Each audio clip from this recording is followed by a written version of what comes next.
Well, what an incredible honor today for my 200th episode. I've been thinking about this for such a long time. Who was I going to bring on? And I knew ages ago it was going to have to be today's guest. And that is why I am thrilled to welcome onto the How to Cut It podcast, Robert Lobetta. Welcome along, Robert.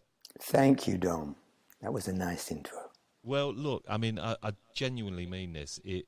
For somebody who's been in the industry for 34 years, and I've had the pleasure to interview some incredible names, and to get you on here, I really feel like I've reached a milestone. So yeah, it's great. And for those of you that are just listening, we are actually doing this via video as well, so I can see Robert in front of me. And I have to say, Robert, the first thing is, wow, you look incredibly well. I think it's the weather, being outside. I'm telling you right now, the only reason I moved here was simply because the weather is so good, the climate's good, and I really enjoy it. Literally what I said before, just being outside. Makes a big difference. And just tell us all where you're based now. I'm based in Los Angeles, and I live in this sort of funny area, similar area to where I used to live in London, or just outside of London. And it's sort of rural, it has hills and mountains and nice things around, and it's just very tranquil, quiet and peaceful, and I like it. Sounds like it suits your temperament very nice. I You've think got it that very does. calm in. What made you go to America? What made you move over there? I think it was a timing situation where my children were 5 and 15, and if I was ever going to move to America, that would have been it. But the primary reason was because Sebastian wanted me to come over and take up the role of creative director, which I was doing from London, but they wanted me to come to America and do it from Los Angeles, which I hesitated at first because I thought, no, I don't want to do that, but I did it. I hated the first year. And then once I got beyond that first year, it actually felt quite nice and I enjoyed it. And I got given many opportunities by Sebastian. Yeah, and that's when I think I really started to connect with you. And I know we had a phone call last on Monday, and I said I saw you on a show which you couldn't remember, but it was actually a TV program. It was on BBC with Trevor Sorby. It was called Hair, and I remember seeing you then, and it was your vision, Robert. I think what really has always stood out for us and our audience as well, and that's what I want to unlock a little bit today as we go into this, and your thoughts on being a hairdresser, and is this something naturally that's always been right for you? Has it always sat? Because I kind of see you as that artist. But I think before we go any further, I think our audience would love to just get a bit of a backstory. So my first question is, where is Robert Lobetta currently in your life and career in 2021? I think for me it's an acceptance of the fact that I like the idea of being retired. I haven't been involved in the industry for about 2 or 3 years. And it's quite nice. And in that time of isolation, I've definitely become an isolationist where I keep myself to myself, do what I want to do, find out about myself. And in a weird way, the COVID situation helped me understand where I want to go to next. I think I'll always love the feeling of, not love the feeling, but I'll always be a hairdresser. For many years, I've tried to escape it. And I think I tried to escape it simply because I wanted hairdressing to be more like, should we say, the cosmetic industry or the perfume industry, where it would have more cachet, more credibility. And I was trying to build up better credibility for hairdressing. And I think to a degree I probably failed, and I couldn't quite get it to where I wanted it to be.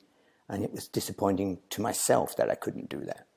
So hairdressing will always be in my heart, but my endeavors to do different things. So in trying to answer the question of who and where I am now, I don't know what happens next. Now I've had these few years off. I'm beginning to think, what should I do next? What do I want to do with the rest of my life? It's one of those questions I keep asking myself. I'd like to still be around hairdressing, but I don't know how to be, because I'm not sure what my role would be in doing it. I've enjoyed mentoring people and helping them grow in their career, because I don't necessarily need a career. I think I've been the Renaissance man too many times over. And I think I've done what I've done. And looking back at my career, I'm quite satisfied with it. But now it's time to see other people come through. Now it's time to help other people grow. And that's what interests me now, not so much myself. It's looking at other people. How can I help them get to where they want to go? And that gives me just as much pleasure. That's the side of it that I do enjoy. I'll go back to that point then. You said that you felt you wanted to change the industry and the hairdressing industry to become a more, as we saw within the cosmetic side. What do you feel the industry has become then, if it hasn't become what you felt you wanted it to become? I think it somehow got commoditized to some extent, where people just go in, they get a haircut, and they leave and they go, and it's just a service that basically we haven't evolved sufficiently. And I was hoping that we could still retain that excellence. So when you do go to a salon, there's a standard of excellence, there's a level of excellence, and you, the hairdresser, pertains yourself to your clients as someone of great knowledge and great standing. The salons themselves are the most important factor for me, because without the success of a salon, you can't really have an industry anymore.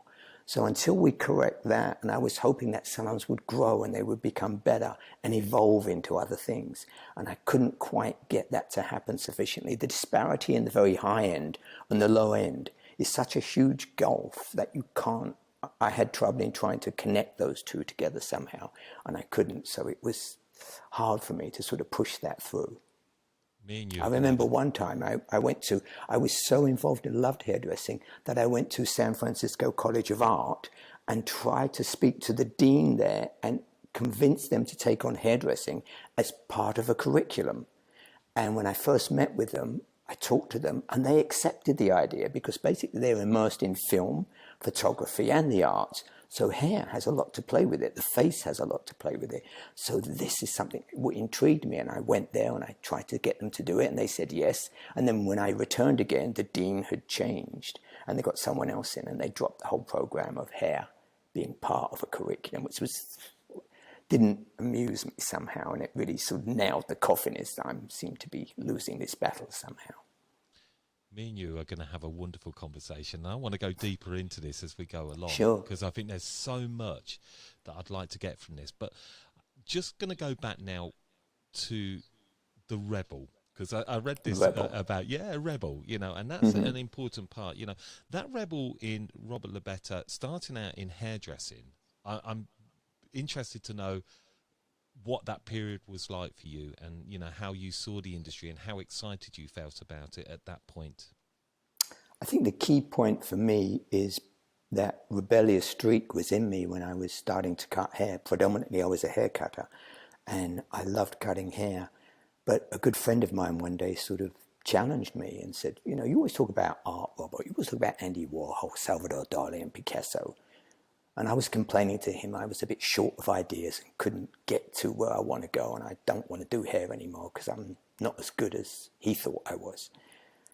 So he said, why don't you start thinking about hair like an artist would think about hair? And that stopped me in my tracks. So how the hell does an artist think about it? And then he picked up on the idea of, well, look, Andy Warhol does these paintings of soup cans. So why don't you look at an everyday object and turn it into hair? Then he picked up this sort of raffia placemat, because we were at a restaurant and it was woven. And he said to me, do hair like this, do hair like a mat. That's how an artist would do it. And I thought, Charles, you're mad. He wasn't mad, he was correct. I was the one who was mad, because I argued with him and said his idea was mad. And then as the week went on, I went and I developed this technique on how to weave hair. And that was the beginning of the end, or the end of the beginning of just being a hairdresser. I was always searching. When I was younger, I wanted to go to art college and it didn't happen. Now for me, hair became this medium that I worked in. That was like an artist would look at clay and use clay as their medium. I was using hair now. I never thought about this, and this changed my whole concept, because the ideology really came about from when punk arrived. Punk arrived and punched me in the face in 1976, 77 and said, your pretty little nice geometric haircuts are meaningless. Look, punk is aggressive and wild. You have to change it. And that made me think, well, maybe I could change it. Maybe this avant-garde situation, I won't call it avant-garde, that got coined avant-garde, but this way of dressing hair and looking at hair as a different medium would challenge people. And it did. And lo and behold, obviously myself, Trevor Sorby, Anthony Moscolo pioneered the way for what we term as avant-garde hair today, and came out of the simple system of cutting, which for me was difficult because I loved cutting hair, and I was abandoning the one thing that brought me into hairdressing was the haircut. But that's what changed my whole life and my viewpoint on how I see things. So I saw things radically different, looking at everyday objects and going, yes, I can do hair like a piece of cloth, like leopard skin, like grass, like metal, like anything I saw I would try and do. And it was that curiosity. Could you do it like this? And then I would say, why not? So I would do it. And I didn't care. And whatever I could do, I would do. And the more I challenged myself to find out different things, stuck with me. That's why after a while, within the world of hairdressing, I started to move into other mediums, which grabbed me and made me think differently. So in a way, it was that particular time in the later 70s that changed my viewpoint on how hair could be utilized. It must have been an incredibly exciting period. Oh, it was incredible because you were discovering things that no one else had discovered. And if you put your mind to it, it exploded with so many brilliant ideas. I would go to bed at night dreaming of these like fine floating tufts of hair descending from the clouds and the sky and re-emitting themselves with other elements of hair. I was so in love with it, these ideas. I predominantly a session worker, so I worked for the magazines, and during the day I would go and do session works, and at night I would go and practice. Then after practice we'd do a test situation, test photography, test ideas. So my day started probably at 9 and finished at 3 in the morning, 4 in the morning, because I loved it so much. I loved the experimentation of trying to find out. And that was a passion. And I think as years go on, eventually the passion changes, and that's sort of what happened to me as the later years went on. And it was a changeover, but my passion was so powerful then. And having the competition of not just Trevor and Auntie, of course, you had Irvin Russ, you had Charlie Malone, you had so many, you had the people from Sassoon, whether it be Christopher, Roger, Tim, Mark, all those people spurred you on to do different things. And without them, and if I look at, it's funny enough, I always make this analogy about myself, Trevor and Anthony, that we were more like the three musketeers. But I looked at us like three particular tennis players, Rafael Nadal, Novak Djokovic, and Roger Federer. And I'll leave it to the audience to think which one is whom within that. So we spurred each other on a permanent basis to see who could do the best work. So this great rivalry that actually made the work even better. So if it wasn't for them, I wouldn't have got to where I am. And if it wasn't for me, they might not have got to where they are. So we have to thank each other for those times. What was the big drive for you? Those days, I think I was driven by seeing my name in magazines. I was a bit of an egomaniac then. I mean, if I look at myself, I think if I looked at myself then as a 25-year-old, and then that 25-year-old walked in the room now, I'd probably punch him in the face. But in a funny way, it was that ego that pushed me to do these things. It was the curiosity. It was just, I don't know. I think it was more ego, definitely, that I had this thing. I had to see my name in a magazine. I had to see myself on TV or whatever it was. And after a while, that sort of dissipates, which it has done now. Even if I do anything, I would imagine that at the end of this interview, I guarantee I won't look at it. Not because I don't think it's good. It's just that I don't want to see myself anymore. I'm more interested in seeing other people. So it loses that cachet somehow. Your ego winds down, and it's really quite nice. Because when you're driven by so much ego, it can really complicate things. Because whatever you... Sorry, Robert, I was just going to say, okay, sorry, sure. But I think what's really interesting there is in today's times, in the world of social, that is such an obsession for a generation of people, there's a lot of criticism thrown at a generation who are obsessed by being an influencer. And I guess being an influencer is driven by ego and having yourself. It is. So in truth, it wasn't much different. If you were there now, starting out, I'd be really interested to hear how you would be using social? Would you be keen to be that influencer, the person? Absolutely, yeah, because it's a platform. It's like having your own TV channel in a way. So you can put out what you want. You're not governed by anyone. I think all these people who do it now are very lucky in that aspect. They have that ability because you can be a nobody and have that accessibility to be a somebody. Whereas back in the 70s, if you weren't affiliated with the right people and you didn't network with the right people, you were never going to get anywhere. Now it's different.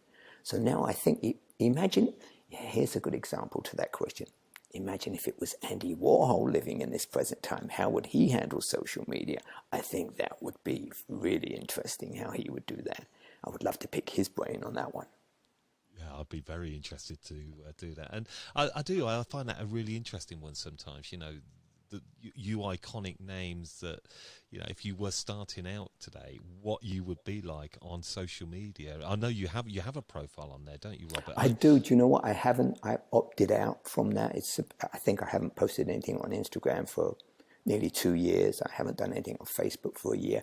And that was a question of being this isolationist, being this person who just wants to be on their own. But in the meantime, what I did do, during the COVID situation, I did write hundreds of posts that I keep saying I'll put out and haven't done. And maybe after this interview, it might make me think that, yeah, you know what, Robert, get involved again. You don't have to be on your own. So I've got all these pictures and I've got all these written things that I like. I like them, but I just haven't, weirdly enough, haven't done anything with them. I just feel we're on a verge of something exciting right now, Robert. And I feel that the industry maybe has been, it's found its place, but there feels something different going on right now again. And do you even feel that? I'm not even just necessarily talking about the industry, but because of what we've been through, there's something changing. There is a changing on. I think we were too excessive in the past.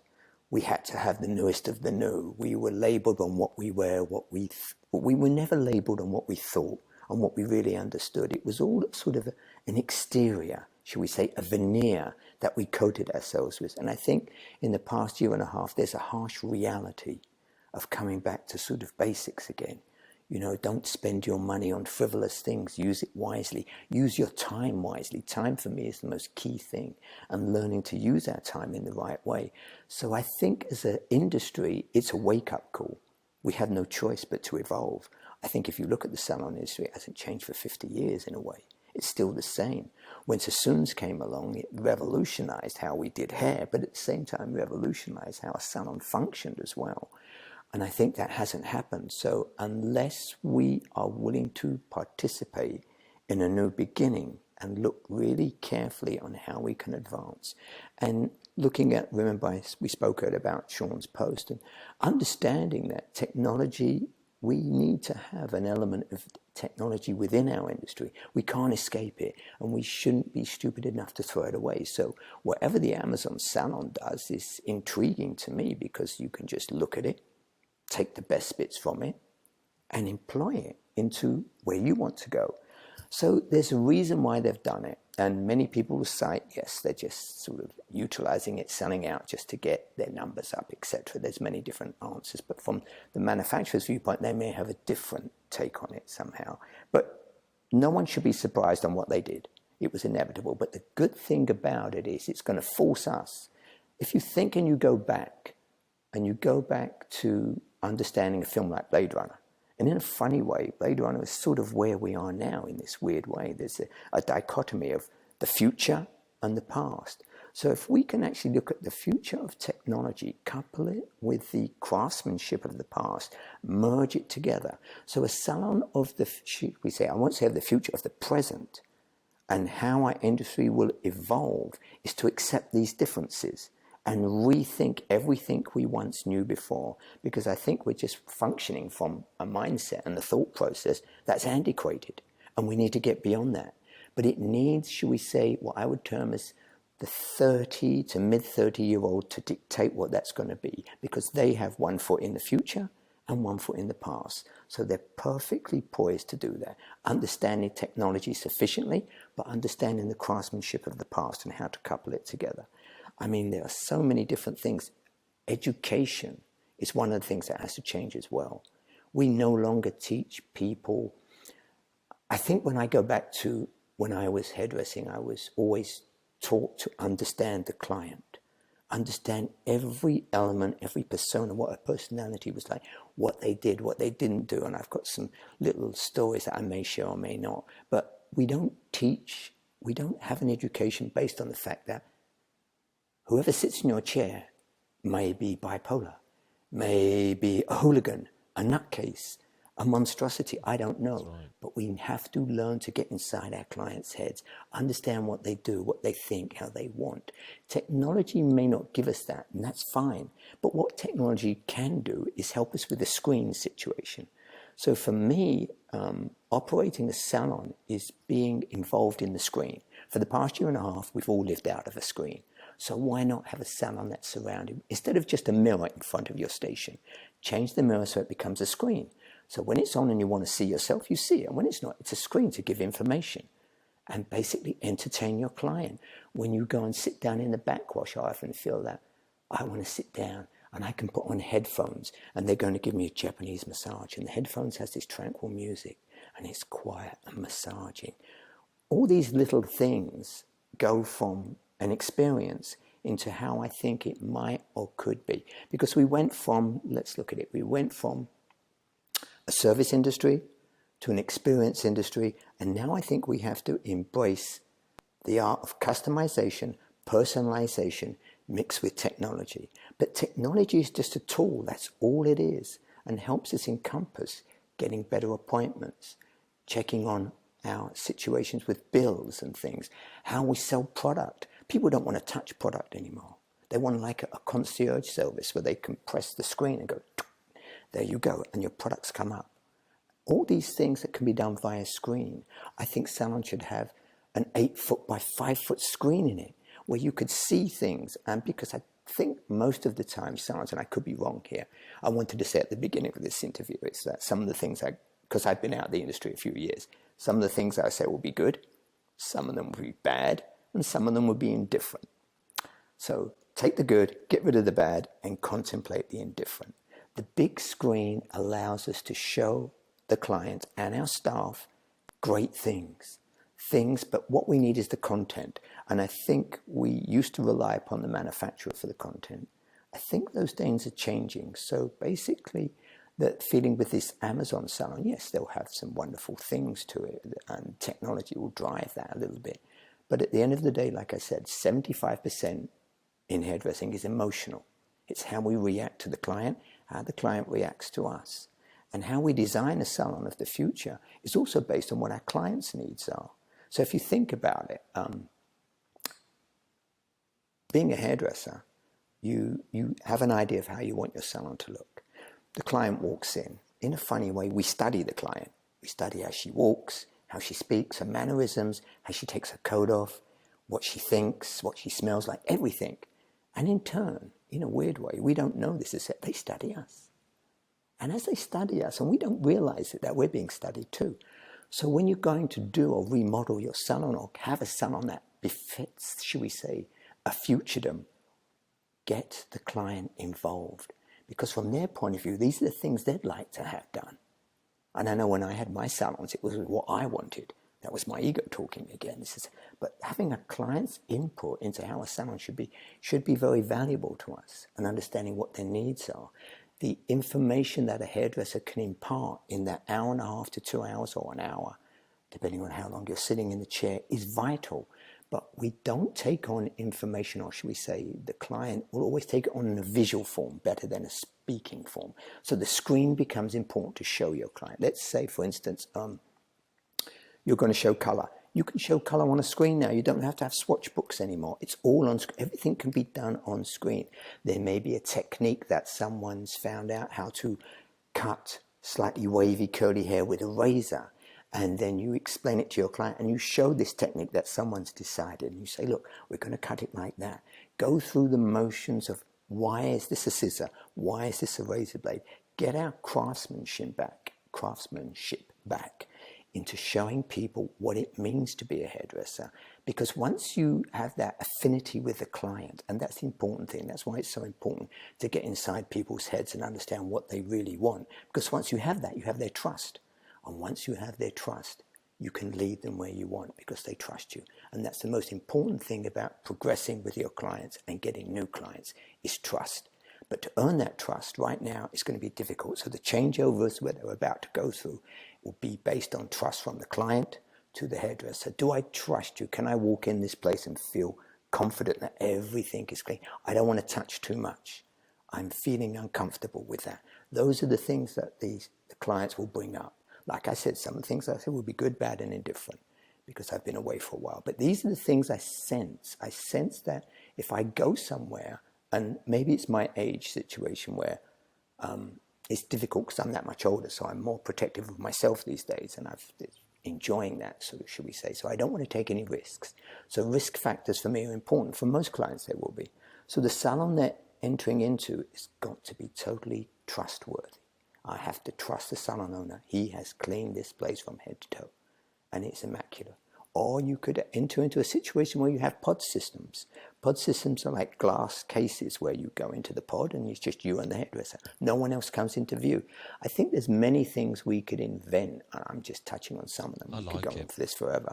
But we could do different things where we utilize technology. Like I said, I'm a bit more technophobic. I'm more of a purist. But there are so many people who could help grow our industry. We just have to get the right people in their heads together. Back to, sorry, what do you want to ask me? Well, I was just going to ask as well, we're talking about the Amazon Salon. So just again, for anybody that's wondering, you know, Robert's mentioned about the Amazon Salon that we talked about this, didn't we, Robert, the other night? Mm-hmm. I just come off doing our live stream and on Sean Dawson. I just saw Sean's post, yeah. Yeah, Sean, and you know, he talked about his concerns and we have this. Is there something that, there's a lot of, I think because it's Amazon, there's a lot of mistrust in that. I think, no. Whether you like it or not, Amazon is one of those companies that eventually will rule. You can either fight them or go with them. It's a choice that you want to make. But our industry was founded not just on products, not just on selling products. Our industry was founded on the craft. Now, if we take back our craft, why do we have to go with that? They will stock the major brands. Perhaps in this evolution, this changeover, it will be accepting the fact there's lots of small brands out there.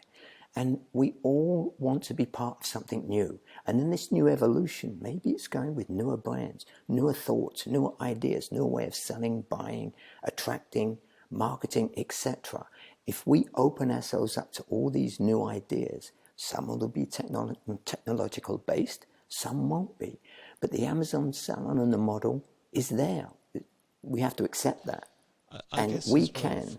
From a retail point of view, and I know, I think there's a guy, Aaron Dawn, who I know very well. He's got something called Go Salon, and he's creating this app now where, rather than holding all your products in the salon, Robert, that you would remember that. That's a huge.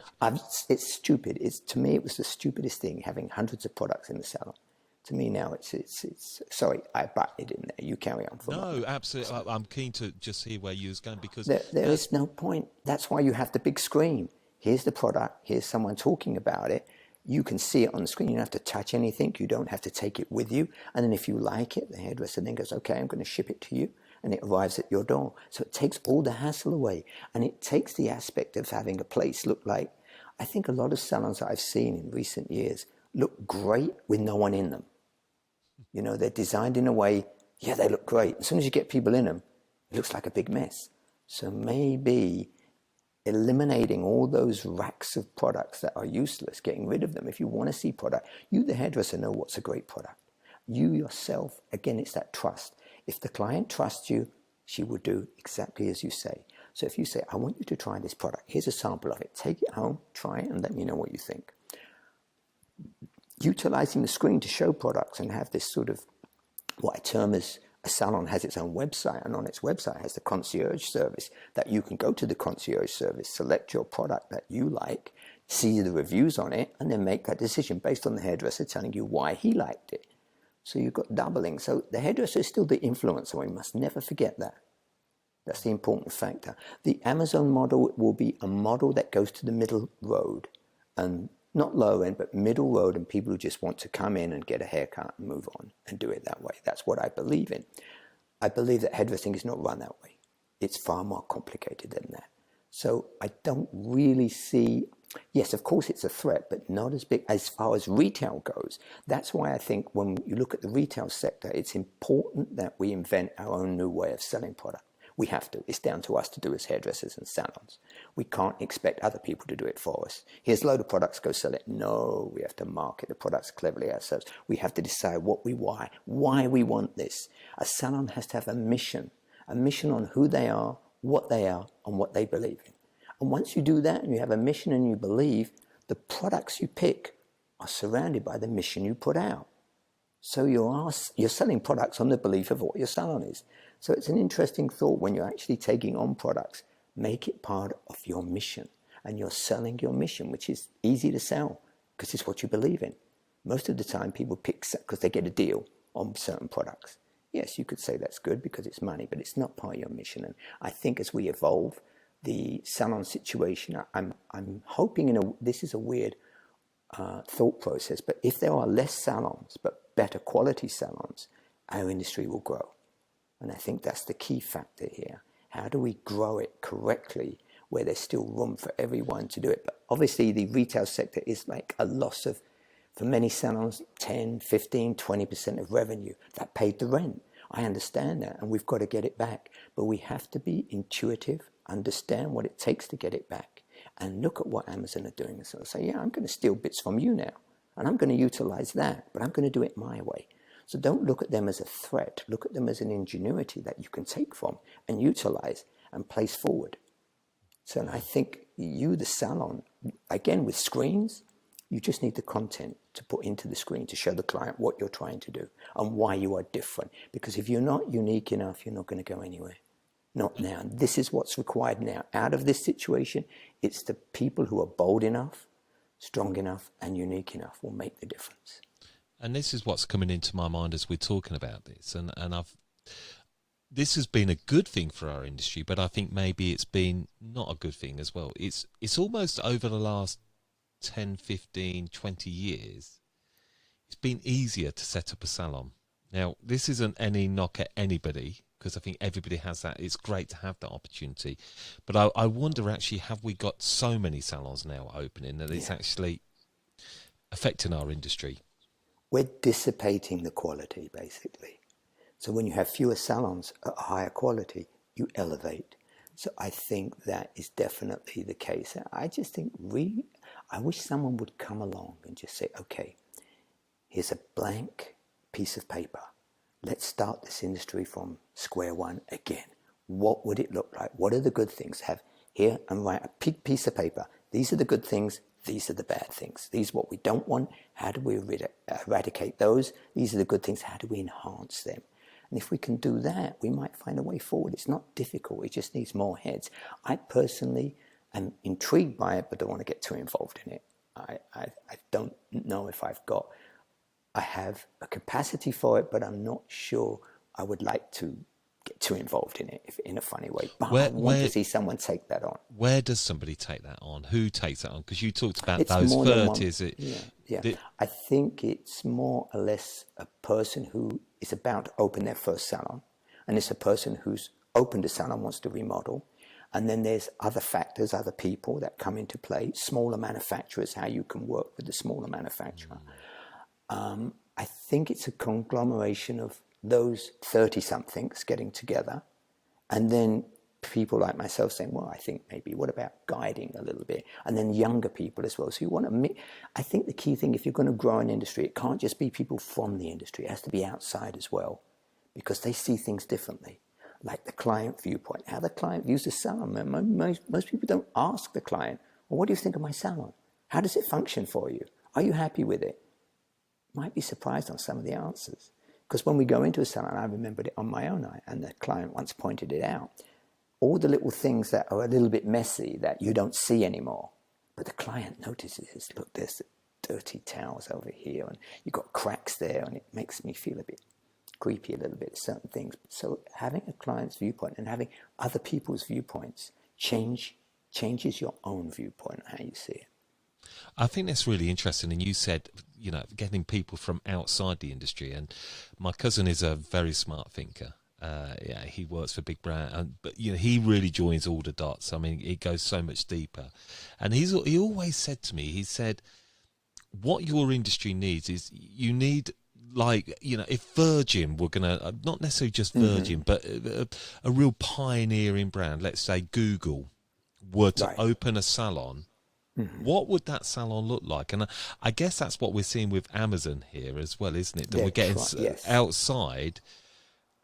They're almost going to take apart a lot of what our industry, but what would those salons look like? And that would be a good place to start, isn't it? Maybe say it's an interesting one. And if we frame it on the parameters of, shall we say, if you think about it, because it has to revolve around you, the hairdresser, and the client.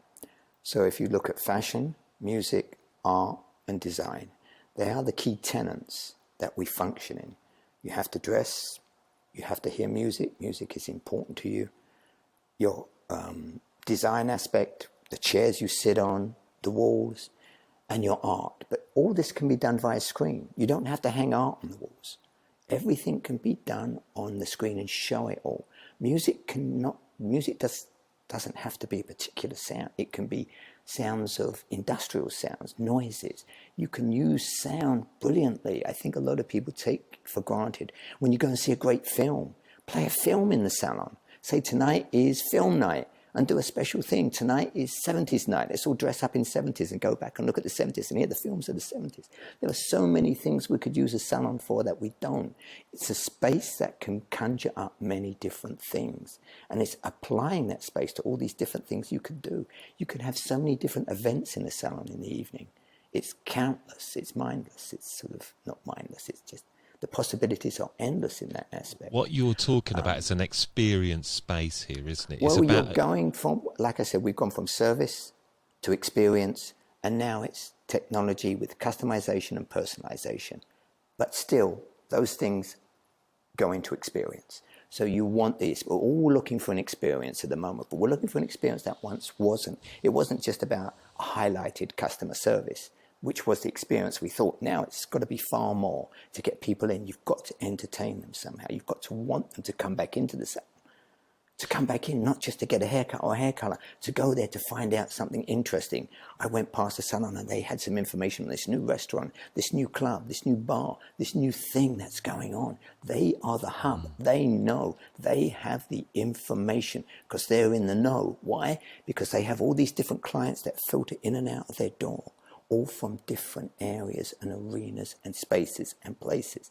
And you pull all those dots together. That's why I say fashion, music, art, and design are the key tenets. As hairdressers, we need it. As clients, we need it. So utilize those outside affiliations, shall we say. You know, get someone who's great on design from the outside and talk to us about it. Get someone who loves film and photography and talk to us about it.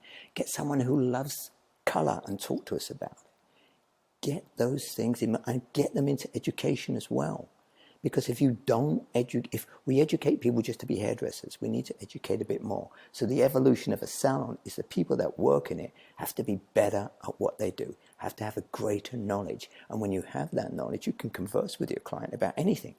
They then will feel comfortable with you so much more. I know I'm reiterating what I said before, but in a slightly different way. But it's important that our education is not just here. We have to go a little bit deeper than that. So understanding, like, I remember having a client, a celebrity client. I won't name him, but whenever he went on stage, I'll start from the beginning. He would sit down. He said, I'm going on stage, and I've got long hair. When I shake my head always gets stuck in my mouth, on the microphone and in my eyes because I'm sweating so much. Robert, you need to give me a haircut that will work for me. I said, okay, right. Wet your hair, shake it, let me see what it does. So then I would have to find a way of cutting certain areas that would move. So I cut hollows out that enabled him when he went on stage and he shook, certain areas didn't go on his lips. I had a client who was a pole dancer. And why I'm bringing this up, because you have, as a hairdresser, you have to invent certain things. And whenever she went up the pole, she would turn her head upside down. And she said to me, I turn my head upside down all the time on the pole. what do you think I could do with my hair to make it look different? I thought, oh, this is mad. Okay, another one of these mad situations. So I said, let's colour the whole underneath totally blonde, because she was chocolate brown on top. So we coloured it all blonde. So when she went upside down, it was like a new colour. And people went, whoa, that's cool. Having these inventive ways of functioning and being able to understand your client and what their needs are is a paramount of importance. And I think there's not enough skill on going into... We are, to a degree, sort of like psychologists in a way, hairdressers. We have to really understand our client, but I'm going deeper than that, because the deeper you go, the more trust you get back. It's important. This client who was a painter, and she always, when she painted these big canvases, she had this thing about scratching her head and sticking paint on it, and she would do this and knot it up. And whenever she'd come in, there'd be these little globules of paint on her head, and where her hair would break off where she'd rub it. So I said, okay, the best thing to do here is give you a haircut that works around what you're going to do with your hands and your paint, because you're going to put paint on there regardless what I do. I can't stop that. So in doing that, I said, okay, what are the primary colours you use? Okay, I can see those primary colours. We'll colour your hair with those primary colours. And then cut it and razor it down and make it look all sort of slightly butchered. So when you do it, it looks as if you've done it on purpose. And the paints you put on will look as if it goes with it. Those are the things. I'm not so much about the ideas, but understanding the client sufficiently on what they do. So the hairstyle, haircut, hair colour, hair look you give that person suits them to a T, and they'll love you for it. I've got going in my mind here, Lobetta Salon now, the salon of the future. But that's what, you know. The funniest thing is, vaguely it crosses my mind, because the failures I had when I opened salons, like 40 years ago, have been would be useful now. Those failures, because I always believe there's a silver lining in everything you fail on. And those failures now, that when I look back, are really important if I run a salon. I'd like to think I could do it, but... What were them failures, Robert? The failures were an inability to understand that the fact, if you're going to run a salon, you've got to understand business. You can't just understand hair, the client, and what her needs are. Business was paramount. No one teaches you to understand a lease, and if the lease goes wrong and when it's terminated, what happens next. No one teaches you to understand bookwork. No one teaches you all these, how to handle people. No one teaches you to be a leader. And that's the biggest thing, learning to lead. If there was only some way people could teach us how to lead, or have other people to teach people to lead, whether it's Trevor, Anthony, whoever, teach people to lead and they'll grow exponentially. Those were the failures I had, not having enough people to teach me to understand how to run a place, what things I'm going to come up against, and how to lead and how to deal with it. So leadership, I think, is one of those important things about learning in hairdressing.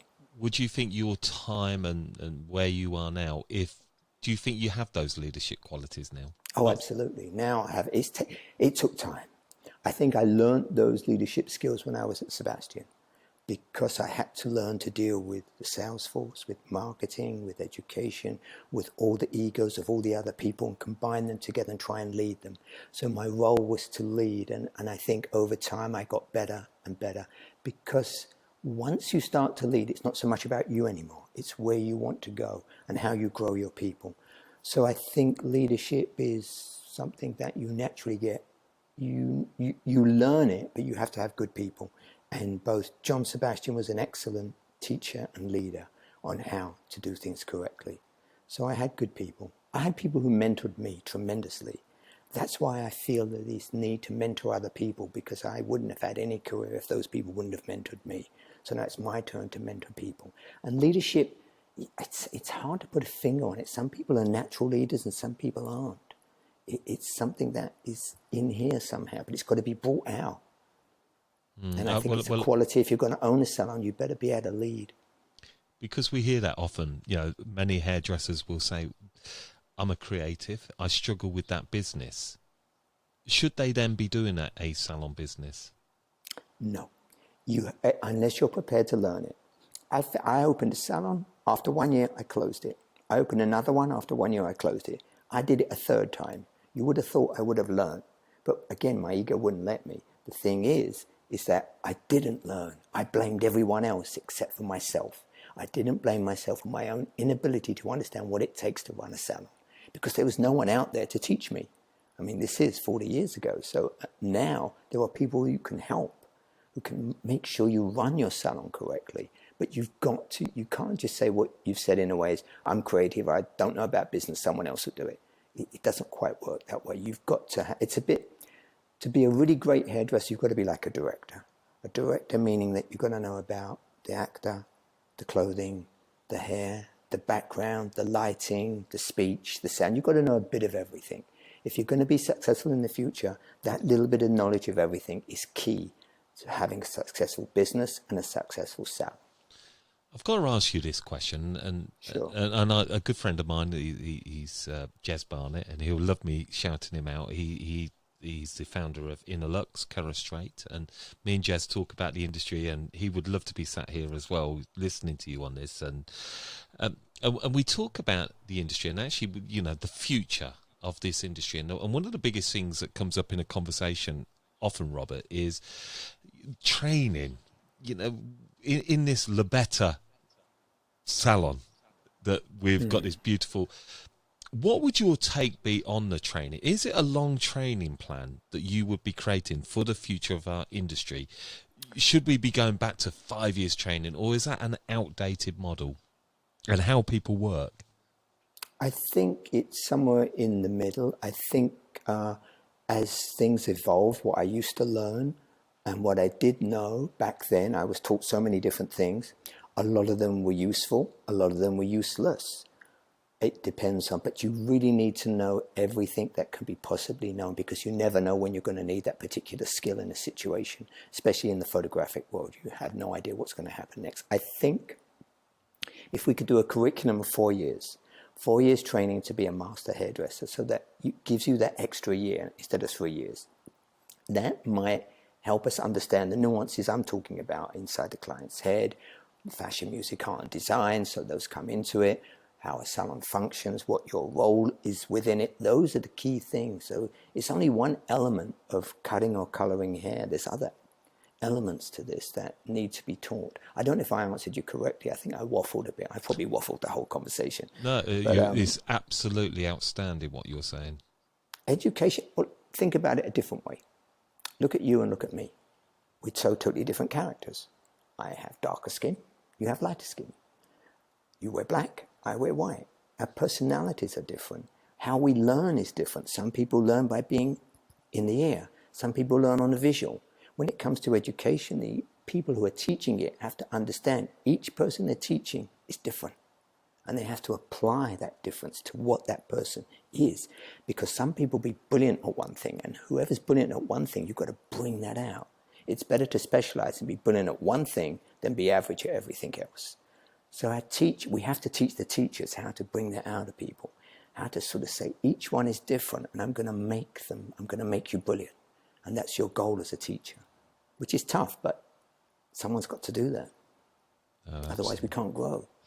And we can't grow. And I'm going to ask you this as well, and this really came along from one of our Patreons, a member of How to Cut a Community, our think tank, and I was very excited to say, look, you know, we're going to be talking to yourself, and Mustafa Hussain, who, again, like you, is a real visionary. I love visionaries. I love the future. I love what we're talking about. This really connects me, Robert, and he's that same. And he actually really came up with some great questions. And actually he said about the industry lacks a good story. And I know what he meant by this, and I'm just going to look to the side. So he put the numbers of new starters in hairdressing continue to plummet, and we fail to attract high percentage of people who choose hair as a first choice in place of other careers. Could it be that we as a profession lack a good story?